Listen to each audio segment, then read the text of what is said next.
Bab 089. Lalu pada akhirnya setelah mempertimbangkan selama berpuluh-puluh menit, pilihan Zahwa langsung terjatuh pada sebuah cincin dengan berlian sedikit lebih besar di tengah lalu dikelilingi beberapa berlian kecil di sisi kiri dan kanannya. Nampak sederhana sesuai dengan keinginannya namun juga begitu cantik jika dipandang. Lalu untuk Wirya juga dengan cincin yang sama namun jauh lebih sederhana sebab hanya ada satu berlian super kecil di tengahnya. Kalung atau gelang, mau? Wirya bertanya ketika petugas mengatakan cincin baru bisa diambil beberapa hari kemudian karena Zahwa dan Wirya mengkostum nama mereka untuk bisa terukir di dalam cincin tersebut. Enggak, itu saja. Mau saja dong. Wirya membujuk lagi yang membuat Zahwa segera tertawa. Engak, ucapnya dengan suara yang lebih panjang agar terdengar meyakinkan. Cincin yang tadi dipilihnya saja sudah membuat Zahwa kagok ketika petugas menyebutkan berapa harganya. Zahwa tidak mau menambah kesyokannya jika membeli perhiasan lain. Yang ini dulu saja sudah berhasil membuat Zahwa terlampau bahagia. Suka? Wirya bertanya dengan senyum yang tercetak samar, dia mengusap bahu Zahwa ketika melihat binar di mata perempuan itu yang nampak begitu jelas. Banget. Zahwa menoleh lalu menyengir kecil kepada yang lebih tua. Nanti dikasih imbalan ya. Loh, imbalan. Mas Wirya mau apa? Nanti saja deh memintanya, di first night saja. Setelah mengatakan itu, cubitan di pinggangnya langsung Wirya terima. 2 minggu kemudian jarak waktunya dari toko perhiasan tersebut, kini cincin yang dirinya pilih sudah tersemat di jari manis Zahwa. Barusan saja dirinya dan Wirya sudah resmi bertunangan.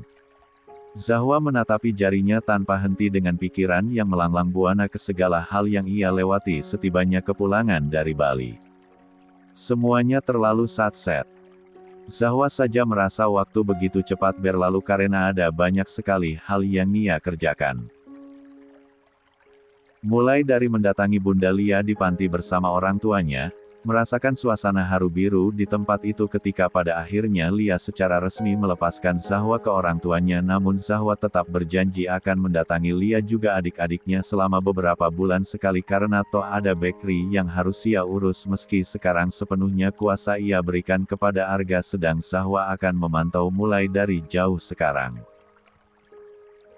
Lalu juga mengurus berkas-berkas dirinya dan keluarganya juga berkas pernikahan di Kua belum lagi juga mencari gaun pernikahan lalu juga segala tetek bengek lainnya seperti tempat pelaksanaan, makanan, pokoknya segalanya meskipun Zahwa tidak terlalu melakukan apapun selain ditanya pendapatnya inginnya seperti apa karena semua urusan itu diurus oleh Hanum dan juga Giana yang menjadi terlampau bersemangat mengatur segalanya. Begitu habis-habisan sekali mereka merancang pernikahan anak-anak mereka yang padahal dilaksanakan secara begitu privat karena Zahwa dan Wirya menginginkan demikian. Kenapa di sini? Dingin. Suara itu membuat lamunan Zahwa segera buyar, kepalanya menoleh dan dia hanya tersenyum saja kepada Wirya yang mendekat lalu mengambil tempat untuk duduk di sebelahnya. Setelah acara lamaran yang hanya dihadiri oleh keluarga kedua belah pihak saja, Zahwa memilih untuk ke toilet sejenak karena rasa tegang yang dirinya rasakan membuatnya selalu ingin buang air kecil. Setelah menyelesaikan urusan alamnya namun debaran di dada Zahwa tidak kunjung mereda, dia memilih menenangkan diri sejenak dengan cara melipir ke taman belakang di rumah orang tuanya yang sudah menjadi tempat tinggalnya berminggu-minggu belakangan. Mereka hanya dibalut keheningan selama beberapa saat. Keterdiaman yang terasa begitu nyaman dengan Wirya yang menggenggam tangannya sambil mengusap jarinya yang sudah terpasang cincin yang tadi pria itu sematkan untuknya. Tanpa mengatakan apapun, jauh dari kebahagiaan yang mereka rasakan sekarang, lebih banyak kelegaan yang memenuhi relung dada. Akhirnya, tanpa sadar kata itu yang terucap di batin ketika cincin itu sudah terpasang yang artinya mereka berdua sudah resmi terikat. Setelah pasang surut dan segala cobaan bertubi-tubi yang mereka hadapi kemarin-kemarin, momentum ini akhirnya terjadi juga. Wirya dan Zahwa sampai juga pada harap dan keinginan terbesar yang mereka perjuangkan bersama. Kepala Zahwa perlahan bersandar di pundak Wirya, menghela napas sekeras-kerasnya dengan jauh lebih plong karena tidak ada apapun yang menghalangi dadanya untuk bisa bernapas dengan benar. Coba lihat tanganku. Wirya tiba-tiba saja menunjukkan telapak tangannya di hadapan Zahwa dan perempuan itu langsung tertawa ketika melihat sedikit getar dari tangan itu. Pantas saja mukanya serius sekali tadi, kenapa coba gugup banget? Sampai tremor begini astaga. Wajah papa dan kakakmu menyeramkan. Zahwa kembali tertawa, dia mengambil tangan Wirya lalu meremasnya sedang pria itu mencium puncak kepalanya secara singkat lalu membawa kepala Zahwa agar kembali bersandar di bahunya. Bakalan tidak bisa bertemu 2 minggu. Apa coba pakai segala dipingit? Ya aku mana tahu. Maklum saja kan para orang tua yang mau. Lama sekali. 2 minggu doang dari mana lamanya? Lama. Wirya tetap bersikeras. Jangan terlalu berpergian kemana-mana ya, kata orang tuaku Famali. Jangan nakal. Nakal gimana?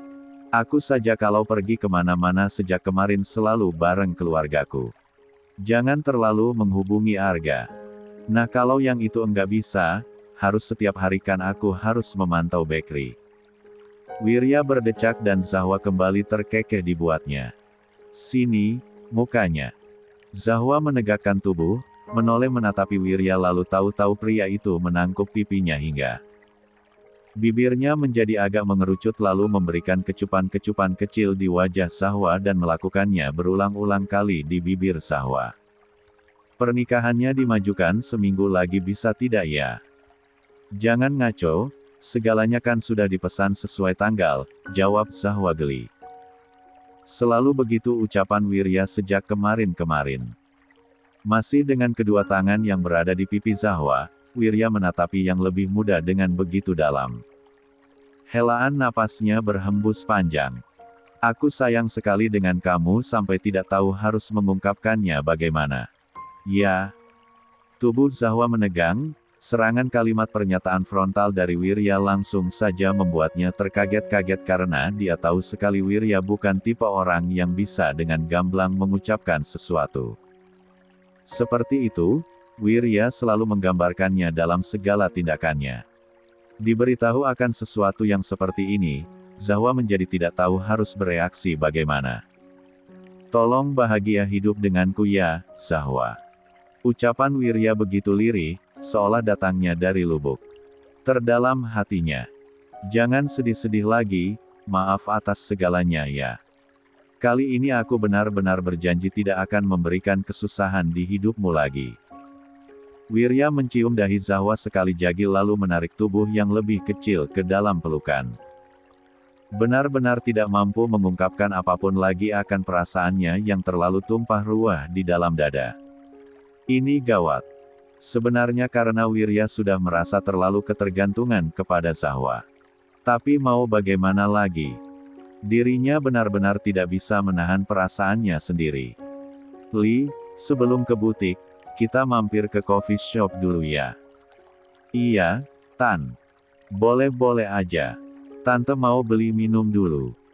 Mama, bukan Tante, koreksi Giana yang membuat Zahwa langsung meringis dibuatnya. Iya nih, bukan beli kopi sih tapi, Papa sama Wirya bisa marah kalau Mama keseringan minum kopi. Mau beli minuman yang lain saja. Iya Ma, hehe. Maaf ya aku belum terbiasa, jawab Zahwa cengengesan sedang Giana hanya tersenyum tipis lalu mengusap bahunya singkat. Pak, mampir ke coffee shop yang biasa saya datangi, yang dekat lampu merah itu, ucap Giana pada supir yang tengah menjalankan mobil. Baik, Bu. Karena Zahwa dan Wirya masih tidak diperbolehkan untuk bertemu alias dipingit, jadilah kali ini yang mengantar Zahwa menuju butik untuk pengecekan final gaun pernikahannya yang akan dilaksanakan seminggu lagi adalah ibu mertuanya. Ibu mertua yang sudah menyuruh Zahwa memanggilnya, Mama sejak di hari pertunangan seminggu yang lalu namun masih saja sering kelupaan Zahwa pakai karena sudah terbiasa dengan panggilan, Tante. Wirya bawel sekali tahu, Zahwa. Di rumah merengek meminta ingin bertemu kamu seperti anak kecil, Mama sampai dibuat pusing karena tingkahnya yang bisa-bisanya begitu. Giana menggerutu sambil geleng-geleng kepala. Dia tidak nekat mendatangi kamu kan seminggu belakangan. Zahwa tertawa pelan. Enggak kok, Ma. Mana mungkin bisa juga kan di rumah ada keluargaku apalagi Kak Ian tuh yang sudah kayak bodyguard. Takut banget dia kalau diam-diam Mas Wirya mendatangi aku atau aku yang diam-diam mendatangi Mas Wirya. Setiap kemana-mana aku diintilin terus kayak anak ayam. Giana ikut-ikutan tertawa mendengarnya. Iya juga ya. Tante lupa kakakmu itu sangat overprotective. Berantem terus dengan Wirya lagi ya dia. Iya mah heran banget kalau ketemu sudah kayak Tom and Jerry, ribut terus. Syukurlah, itu artinya mereka sayang dengan kamu, jadi banyak yang menjaga. Kamu belakangan baik-baik saja kan? Iya, Ma, karena aku kebanyakan di rumah saja dari kemarin jadi sejauh ini tidak ada apa-apa, Mama tidak perlu khawatir. Zahwa mengucapkan itu dengan sungguh-sungguh karena ketika cerita tentangnya dan juga Irna menyebar di antara keluarganya dan keluarga Wirya, mereka semua jadi begitu kompak bersikap protektif kepada Zahwa. Selalu menemani kemanapun Zahwa ingin pergi bahkan juga selalu menanyakan keadaannya setiap hari karena kandungannya juga masih rentan kondisinya. Tak seberapa lama, mobil berbelok menuju sebuah coffee shop yang tadi Giana sebutkan. Mereka berdua segera keluar dari dalam mobil lalu masuk ke dalam tempat yang nampak begitu fancy itu. Kamu mau juga? Iya Tan, Ma, milkshake vanilla saja tapi yang just sugar. Zahwa kembali meringis karena kedapatan memanggil Giana dengan sebutan, Tante, lagi. Giana hanya tersenyum memaklumi karena Zahwa yang nampak masih belum terbiasa memanggilnya dengan panggilan baru. Selagi menunggu pesanan minuman mereka dibuat, mata Zahwa mengedar ke sekeliling, memperhatikan interior coffee shop yang nampak begitu mewah dan juga elegan. Mencoba mencari inspirasi untuk tempat bakery miliknya yang akan dirinya perluas nanti. Tanpa lama menunggu karena pengunjung coffee shop hanya seorang remaja dengan laptop di hadapan juga seorang pria yang baru saja masuk. Pesanan minuman Zahwa dan Giana segera diantarkan tak sampai 10 menit kemudian sehingga mereka kembali ke mobil untuk lanjut berjalan menuju butik. Zahwa, bagaimana dengan ide Mama kemarin? Apa kamu sudah mempertimbangkannya? Karena Mama ada ide untuk membuka bakery, bagaimana jika bakery milik kamu sekarang saja yang diperluas? Usaha kamu sudah sangat menjanjikan padahal baru kamu kelola beberapa bulan. Dari situ saja Mama sudah sangat yakin kamu mumpuni untuk mengurus usaha itu nantinya. Zahwa nampak tidak segera menjawab. Bagaimana dengan Kak Irna? Tanyanya hati-hati dengan rasa ketidaknyamanan di dalam dada. Kan sudah kami semua bilang kamu tidak boleh memikirkan permasalahan itu. Irna urusan kami dan juga keluarga kamu. Mama hanya tahu kamu mumpuni untuk melebarkan usaha. Dari dulu kan kamu sudah pandai memasak. Giana mencoba untuk meyakinkan. Tapi santai saja sih, jangan terlalu dipikirkan sekarang. Kamu juga kan harus fokus dengan cucu Mama ini. Sehat-sehat terus ya, Nak. Makasih, Ma. Baby twins pasti sehat kok, yang menjaga saja banyak sekali. Jawab Zahwa tersenyum haru. Benar-benar tak henti-hentinya sejak kemarin merasa bersyukur akan orang-orang di sekelilingnya yang begitu memberikan perhatian penuh kepadanya. Zahwa tidak perlu khawatir akan keperluan kehamilan, semua itu sudah diurus oleh Bunda Hanum dan juga Giana yang setiap seminggu sekali bergantian mengantarkannya ke dokter kandungan karena keadaan Zahwa harus selalu dicek rutin setiap seminggu sekali. Iyalah, kan sama-sama cucu pertama dua keluarga. Sekitar 15 menit kemudian, mereka akhirnya tiba di tujuan utama. Butik pembuatan gaun pernikahan Zahwa yang pembuatannya begitu cepat padahal orang-orang yang mengantri untuk dibuatkan gaun setidaknya harus janjian lebih dulu 6 bulan sebelumnya namun karena pemilik butik adalah sahabat karib Giana, pembuatan gaun untuk Zahwa hanya memakan waktu kurang dari sebulan. Dan kali ini ketika sudah melihat gaun itu yang terpasang sempurna di badannya, Zahwa masih saja dibuat terkesima seperti kemarin-kemarin ketika mengecek perkembangan pembuatannya. Cantik sekali, astaga Zahwa. Kamu cantik sekali, nak. Giana berputar untuk memperhatikan Zahwa secara seksama, menatap sang calon menantu dengan wajah takjub juga mata yang berbinar. Wirya bisa pangling ini, kamu belum memakai make-up saja sudah cantik sekali. Dipuji begitu, Zahwa hanya bisa tersenyum malu. Dia juga ikut memandang pantulan dirinya sendiri di cermin dengan sama takjubnya.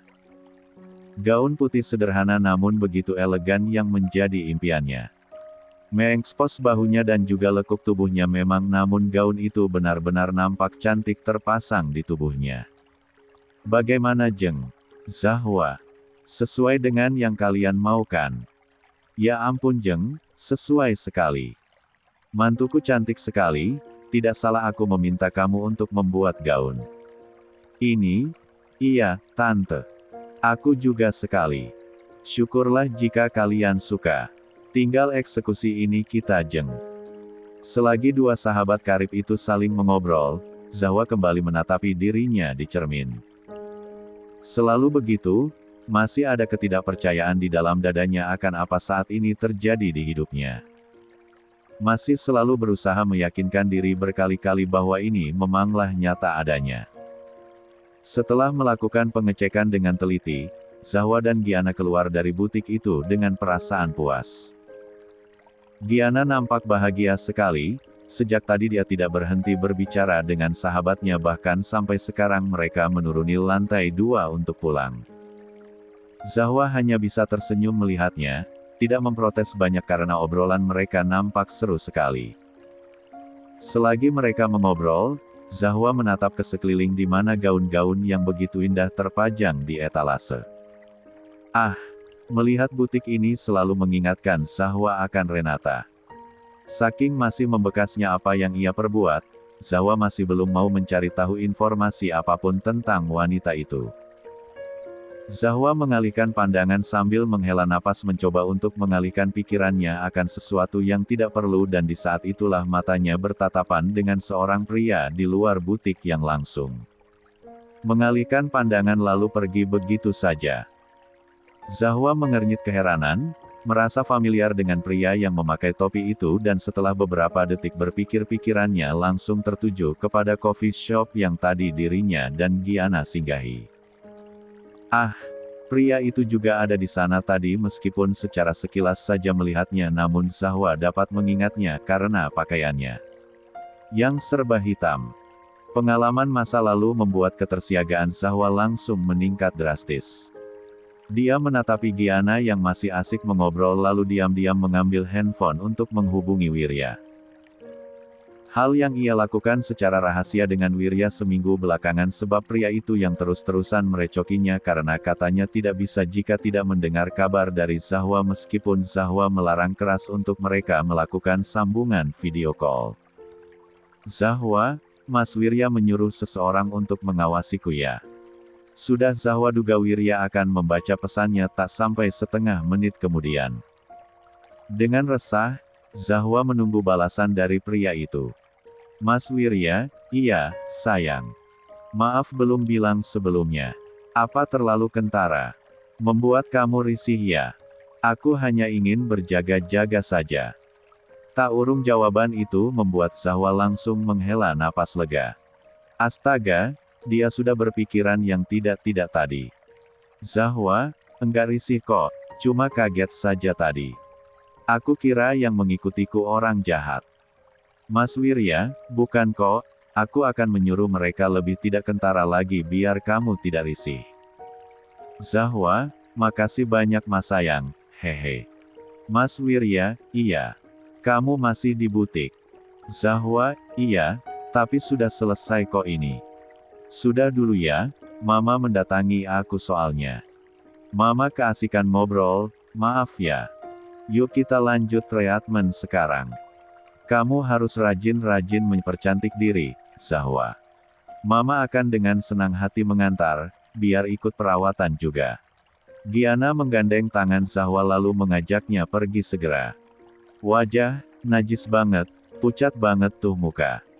Sedetik setelah mengatai seperti itu, tawa Dion yang membahana nampak menggelegar ke seluruh ruangan. Wirya yang sedang mematut diri di hadapan cermin langsung menoleh dengan raut wajah datar. Ngaca, satu dulu saja sampai tremor tangannya padahal bukan yang pertama kalinya menikah. Wirya balas mengejek. Diam oncom, itu rahasia terbesar keluarga gue. Mata Dion melotot penuh peringatan kepada sang sahabat yang sudah nampak siap dengan setelan juga rambut yang ditata dengan sedemikian rupa. Pada dasarnya mempelai pria memang tidak mungkin berdandan yang aneh-aneh namun tetap saja aura Wirya makin menguar hari ini.